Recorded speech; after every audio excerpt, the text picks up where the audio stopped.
to come all the way to the United States to ride in an ambulance, whereas at home I've never been in an ambulance. Boy, now you make me float, float,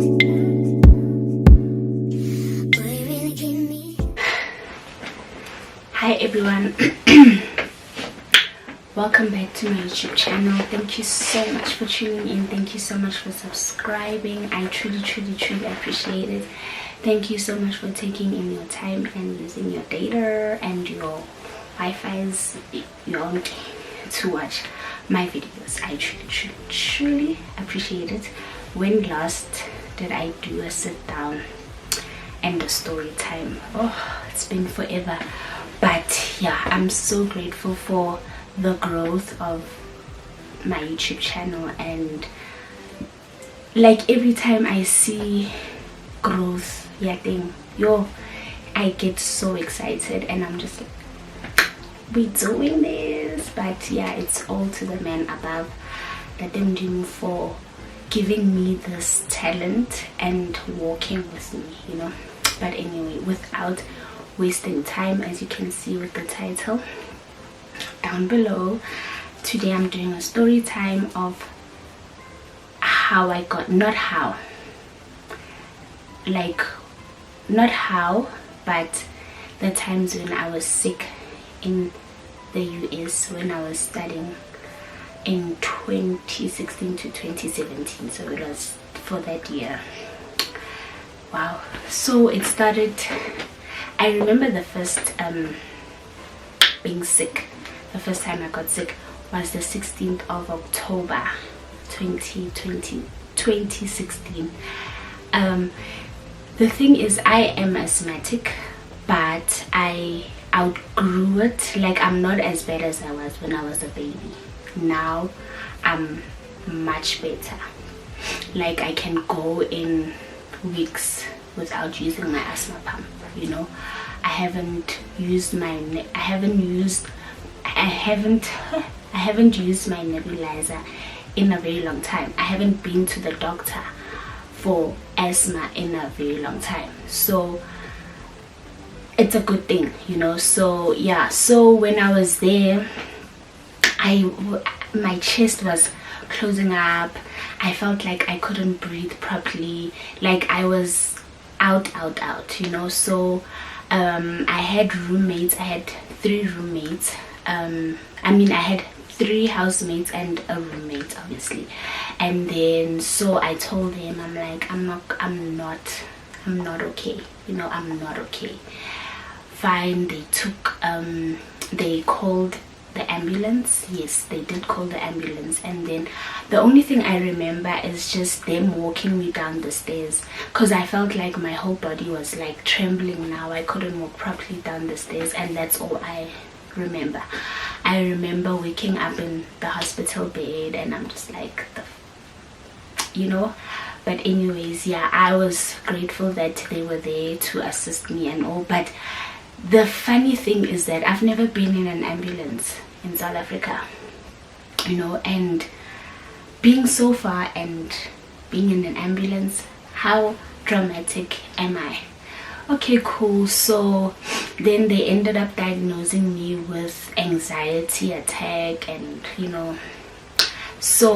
and then fast forward to the next incident, which was, I think, in November. I don't remember the date, where now my king part a gastro, let me google it, wait, gas,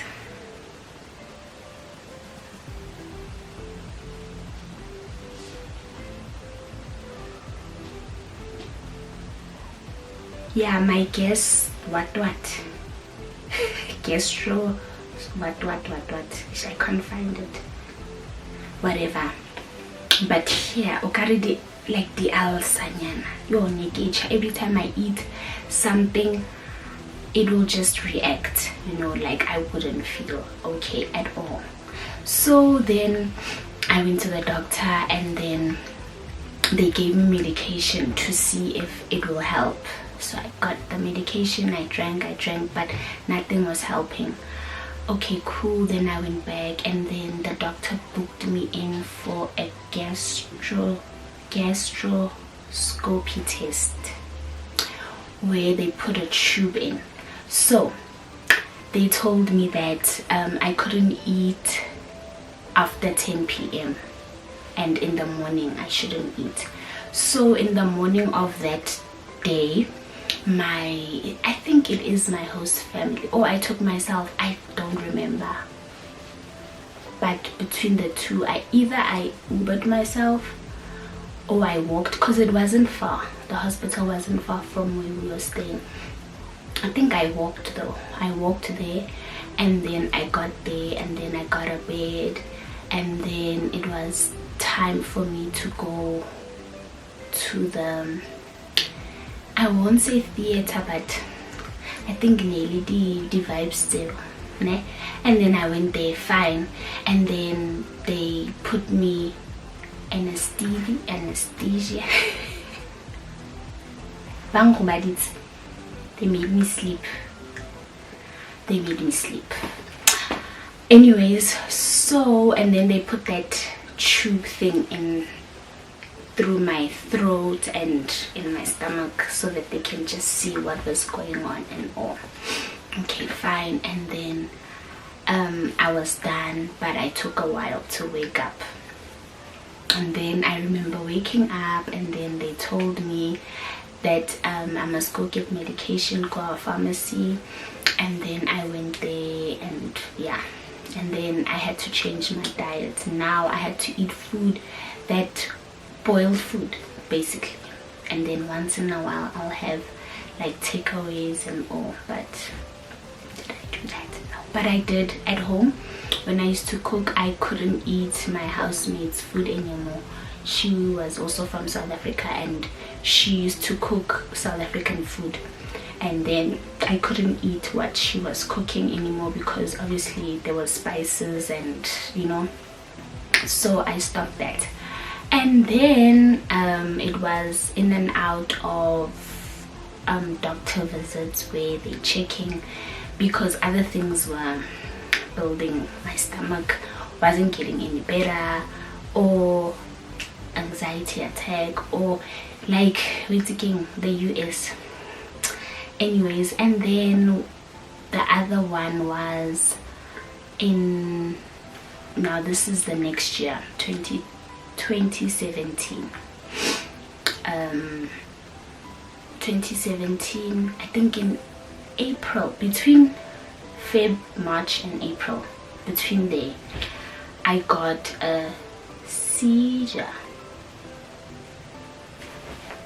It was just like, so let me tell you what happened that day. I woke up. So we were staying in Arizona, the state in America, Arizona. Very hot, very, very hot. So you always had to stay hydrated. So I used to buy, like, I don't know, I think it was 24 pack of water, and I used to drink water every single day. I would have bottle of water every single day. Like, it was a must. You need to stay hydrated because it was very hot and humid. Anyway, so that day I woke up handle, I did breakfast, I went to class. My class was at 11, I remember correctly. I don't remember which day of the week that was, but it was at 11, and it was my graphic marketing class, where we were doing, it was like a kind of where you go to work so that you can qualify for your qualification. Yeah, I forgot the term of it, but yeah. Anyways, so we were there, and then it was pair work, so we had to design logos and all for our company, for class. It was like our class project. Anyway, so we did that. So that day when I got to class, I felt a little uneasy, like ill, but I didn't know what was going on because I ate, I drank water. What's going on, girl? Anyways, so when I got to class, I decided to record my session because I knew that I was not paying attention. Fine. So the class was an hour 30 minutes, and then I left. I sat by the bench at school, and then I remember I slept for close to an hour on that bench, and then I woke up. I thought I was gonna feel better, but actually I didn't. I felt worse. Okay, fine. So, and then I stood up. I tried to walk. So I'm trying to be like, I don't want people to notice that I'm not okay. I'm trying to walk straight. I walk straight. And it was not working. One of the counselors at school saw me. She's like, KG, are you okay? I'm like, I don't think so, but I just want to lie down, you know. I don't feel good. And then they tried to contact my coordinator. She wasn't around. I think she was on leave or something. And then they contacted her boss. And then I laid down. That was the last time. That was the last time I remembered when I was at school. Like from then I don't remember what happened. And then I woke up in the hospital bed again, and I'm just like, girl, what is going on with you? Like, why are you so dramatic? Why? At home you don't do these things. Like, what is wrong with you? Anyways, what I remember was I had these things on me. I don't know if never check Amy. And then I remember doing a scan where it's a board at the back or something, and then like that, you know, like I think that scared me. And then when I went back to school, one of the security guards we were close with told me that, girl, like he explained what happened. He was like, my eyes were rolling, they could see the white part only. Like, yo, I got very sick. The other time before the seizure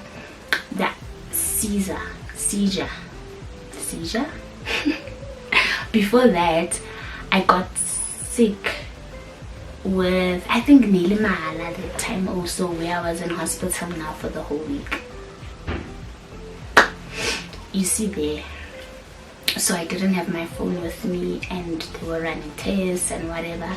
So there was a time where my aunt was contacting my coordinator, because obviously I didn't have my phone with me, and